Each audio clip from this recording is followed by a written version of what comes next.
Hello viewers, welcome to our channel. నేను మీ చరణ్ పరిమి.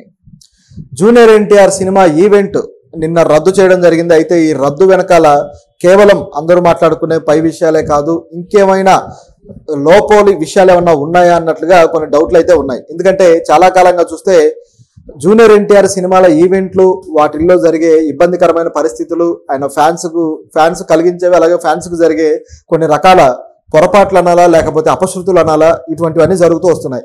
అయితే ఇవన్నీ కూడా జూనియర్ ఎన్టీఆర్కి ఎందుకు జరుగుతున్నాయి?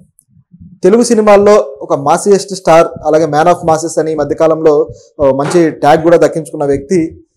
అనేక మంది స్టార్స్ ఉన్నారు. ఇప్పుడు పవన్ కళ్యాణ్ గారికి భారీ స్థాయిలో ఫ్యాన్ ఫాలోయింగ్ ఉంటుంది, ప్రభాస్ గారికి అంతే స్థాయిలో ఉంటుంది, అలాగే మహేష్ బాబు గారికి అంతే స్థాయిలో ఉంటుంది. సో ఇంతమంది స్టార్లలో జూనియర్ ఎన్టీఆర్ గారి ఫ్యాన్స్ కూడా అంతే స్థాయిలో ఉన్నారు. మరి వీళ్ళు మాత్రమే ఎందుకు ఒక విధమైన ఇబ్బందికరమైన పరిస్థితి ఆయన ఈవెంట్స్లో క్రియేట్ అవుతుంది అనేది ఒక విచిత్రంగా ఉంది. నిజం చెప్పాలంటే కొంతవరకు ఫ్యాన్స్ ఆయన్ని ఇబ్బంది పెట్టే పరిస్థితి వచ్చింది, అలాగే ఆయన ఇబ్బంది పడుతూ ఉండే పరిస్థితి వచ్చింది. దీని వెనక ఎవరు కుట్రైనా ఉందా అనేది అనుమానంగా ఉంది గమనించి చూస్తే. ఎందుకంటే ఇప్పుడు ఈ నోవాటెల్లో ఆగిపోయిన ఈ రద్దయిన ఇది కూడా ఆ విధంగానే ఉంది. గమనిస్తే నిర్వాహకులు అంటే ప్లాన్ లేకుండా చేశారా, లేకపోతే దీన్ని చెడగొట్టడానికి ఎవరైనా స్కెచ్ గీచీలను పంపించారా అన్నట్టుగా ఉంది. ఎందుకంటే అక్కడ ఉన్న సీటింగ్ కెపాసిటీ నోవాటెల్లో జరిగింది ఇది రాత్రి. సో ఈ సీటింగ్ కెపాసిటీ కేవలం ఆ ఈవెంట్లో 5,000 కెపాసిటీ ఉన్న దానికి ఒక 10,000 పంపిస్తే అడ్జస్ట్ అవుతారేమో అక్కడిక్కడ నిలబడి. కానీ ఒకేసారి 30,000 మంది దాకా వచ్చారట. 30,000 మంది దాకా రావాలంటే ముందు ఎలో చేయరు. మరి ఎలా ఎలో చేశారని గమనించి చూస్తే పాసులు, అన్ని వేల పాసులు ఎక్స్ట్రాగా వాళ్ళకి ఇవ్వడం జరిగింది. సో ఇన్ని వేల పాసులు ఎందుకు ఇచ్చారు నిర్వాహకులు అనేది ఇప్పుడున్న క్వశ్చన్. ఏమైనా డబ్బులా, లేకపోతే ఇంకేమైనా కారణమా, లేకపోతే పని కట్టుకొని అసలు అంత కెపాసిటీ ఉన్న దానిలో ఎన్ని పాసులు అయితే ప్రింట్ చేయించాలో అన్నీ చేయించి బయటికి తీసుకురావాలి కదా, ఎక్స్ట్రాగా ఎక్సెస్గా అసలు ఎందుకు అంత ప్రింట్ చేశారు అనే క్వశ్చన్ అయితే వస్తుంది. సో ఇది పూర్తిగా నిర్వాహకుల తప్పనాలి. అయితే దీని వెనకాల జూనియర్ ఎన్టీఆర్ గారు ఇబ్బంది పడ్డ పరిస్థితి చూస్తే ఆశ్చర్యంగా ఉంది. సో ఆయన చెప్పడం కూడా, ఈసారి నేను మిమ్మల్ని కలవలేకపోయాను, ఖచ్చితంగా థియేటర్లో కలుద్దామని చెప్పేసి ఆయన అన్నారు. బహుశా సినిమా బ్లాక్ బస్టర్ అయితే కనీసం విజయోత్సవ సభ బారీగా పెట్టే అవకాశం అయితే ఉంది. అయితే ఇప్పుడు ఏపీలో వీళ్ళ ప్రభుత్వం ఉంది కాబట్టి అక్కడ కూడా ప్రయత్నించవచ్చు. నిజానికి టైం ఉంది, బహుశా ముందు రోజైనా సరే ప్రయత్నించి ఒక ఈవెంట్ అయితే చేసే ఆస్కారం ఉంది. ఎందుకంటే ఏపీలో ఏమీ ఈవెంట్లు జరగట్లేదు, సినిమాకి సంబంధించి కొద్దిగా స్తబ్దుగా ఉండిపోయింది. గతంలో ఒక ఈవెంట్ ఏమో బోయపాటి గారిదే అనుకుంటా అమరావతిలో ఏర్పాటు చేశారు, ఐ థింక్ స్కంద ఏమో. అమరావతిలో ఏర్పాటు చేస్తే దానికి హ్యూజ్గా ఫ్యాన్స్ వచ్చారు. అంటే ఏపీలో కూడా సినిమా ఇండస్ట్రీకి సంబంధించిన కదలికలు అనేవి కనపడ్డాయి.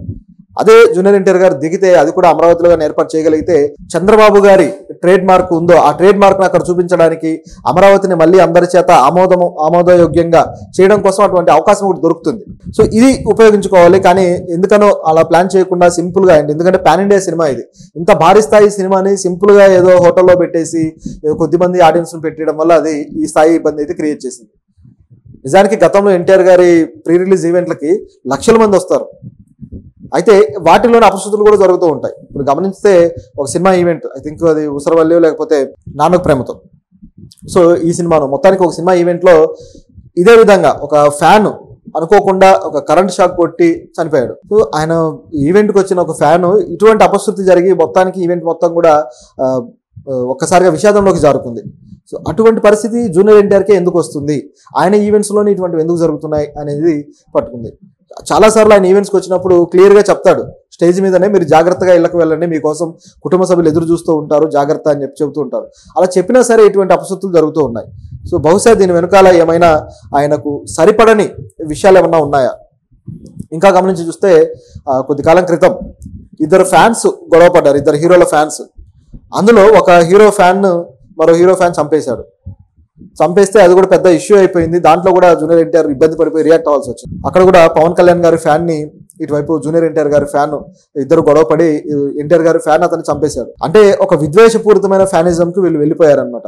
అది కేవలం హీరోలను అభిమానించడం దగ్గర ఆగకుండా విద్వేషము, కోపము తెచ్చుకొని మానవత్వం మర్చిపోయే స్థాయికి బిహేవ్ చేయడం అనేది ఒక ఇబ్బందికరమైన పరిస్థితి.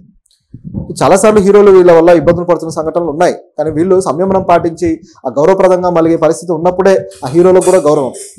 ఆ ఫ్యాన్ అలా జరిగిన తర్వాత పవన్ కళ్యాణ్ గారు ఆ ఫ్యాన్ ఇంటికి వెళ్ళిపోయి ఎవరైతే చనిపోయారో వాళ్ళ ఇంటికి వెళ్ళి పరామర్శించి రావడం.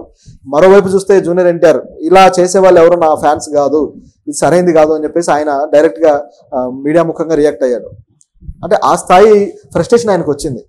ఫ్యాన్స్ అనేవాళ్ళు ఏమైనా సేవా కార్యక్రమాలు ఏమైనా మంచి పనులు చేయకుండా ఇలా గొడవపడి చంపుకుంటారా అనే బాధ ఆయన కలిగింది. ఇది ఈయన చుట్టూ జరుగుతూ ఉన్న కొన్ని ఫ్యాన్స్ వల్ల, లేకపోతే ఆయన ఈవెంట్స్కు కలుగుతున్న ఇబ్బందులు. అంటే ఇది ఎందుకు అలానే వస్తుందంటే, ఏదైనా ప్రతిష్టాత్మకమైన ఇష్యూ పెట్టుకున్నప్పుడు ఆయన చుట్టూ ఏదో బ్యాడ్ లక్ తిరుగుతుందేమో అన్నట్టుగా ఉంటుంది పాపం. ఇట్లా ఏదైతే టీడీపీ పార్టీకి సంబంధించి ఎలక్షన్ క్యాంపెయినింగ్ ఉందో, ఈ క్యాంపెయినింగ్లో బాగా తను ఓన్ చేసుకొని అగ్రెసివ్గా ప్రజల సమస్యలన్నీ మాట్లాడుతూ చేశాడు. ఆ టైంలో కూడా ఆ క్యాంపెయినింగ్లో యాక్సిడెంట్ అయింది. ఆయనకి భారీ స్థాయి యాక్సిడెంట్ అయ్యి చాలా మొత్తం బ్లడ్ ఇదైపోయి అది చూస్తే భయానకంగా ఉంటుంది. చావు నుంచి బయటపడ్డాడ్రా అనే ఫీలింగ్ వస్తుంది అక్కడ. సో నిజానికి ఆ తర్వాతే ఆయనలో చాలా మార్పు వచ్చేసింది. అంటే సైద్ధాంతికంగా కావచ్చు, నిజం చెప్పాలంటే తాత్వికంగా ఆయన చాలా మెచ్యూర్డ్గా ఆలోచించడం మొదలుపెట్టాడు అప్పటి నుంచి కూడా. అంటే జీవితం అంటే ఏంటి, క్షణాల్లో బూడిదయ్యేదే కదా, ఎందుకు మనకి ఇన్ని శశభిషలు, ఎందుకు ఇన్ని ఆర్భటాలు అన్నట్లుగా ఆయన ఒక తరహా జ్ఞానోదయం తెచ్చుకున్నాడని చెప్పేసి అనేక సార్లు మాట్లాడాడు. ఇటువంటివి ఆయన జీవితంలో ఎదురుపడుతూ వచ్చాయన్నమాట. ఎందుకు ఆయన జీవితం ఈ విధంగా వెళ్ళిపోతుంది గమనించి చూస్తే ఇదేదో మురారి సినిమాలో కాన్సెప్ట్ ఉంటుంది చూడండి, ఆ టైప్లో కనిపిస్తూ ఉంది అనమాట. వాళ్ళ కుటుంబంలో కూడా ఇలాగే యాక్సిడెంట్లతోటి చనిపోయిన వాళ్ళే ఉన్నారు. వాళ్ళ తండ్రి కావచ్చు, వాళ్ళ ఫాదర్, అలాగే ఆయన పెద్ద అన్న, అంటే కళ్యాణం కన్నా పెద్ద ఆయన. సో ఆయన కూడా హరికృష్ణ గారి కన్నా ముందే సేమ్ ఇలాగే ఒక కార్ యాక్సిడెంట్లో చనిపోవడం జరిగింది. సో అప్పటి నుంచి ఆ కుటుంబంలో ఒక విషాదం మొదలైంది. ఇటువంటి పరిస్థితులు ఎదుర్కొంటూ రావడం జరిగింది. సో ఎందుకు ఈ విధంగా అవుతుంది అనేది అందరికీ ఉన్న ప్రశ్న. ఈ మధ్య కాలంలో కూడా బాగా వైరల్ అయిన విషయం ఏంటంటే, ఆయన ఏదో తన మదర్కి కర్ణాటకలో ఒక మఠాన్ని, శ్రీకృష్ణ మఠాన్ని దర్శింపజేయడానికి వెళ్ళాడు. ఆ టైంలో బాలకృష్ణ గారి గోల్డెన్ జూబ్లీ జరిగితే దానికి ఈవెంట్కి ఆహ్వానం వచ్చినా సరే వెళ్ళలేదు. సో ఇది కూడా అంటే ఆయన అవమానించారు, ఆహ్వానం ఇవ్వలేదు అని చెప్పేసి పెద్ద వాదనలు వచ్చాయి.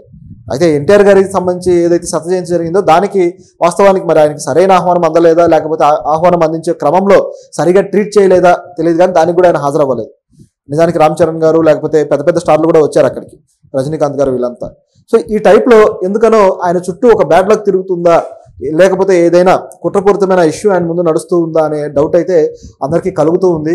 కానీ ప్రతిదీ కూడా జూనియర్ ఎన్టీఆర్ గారు ఎదుర్కొని పోరాడి నిలబడగలిగేవాడే. ప్రతిదీ కూడా అలాగే నిలబడ్డాడు కూడా.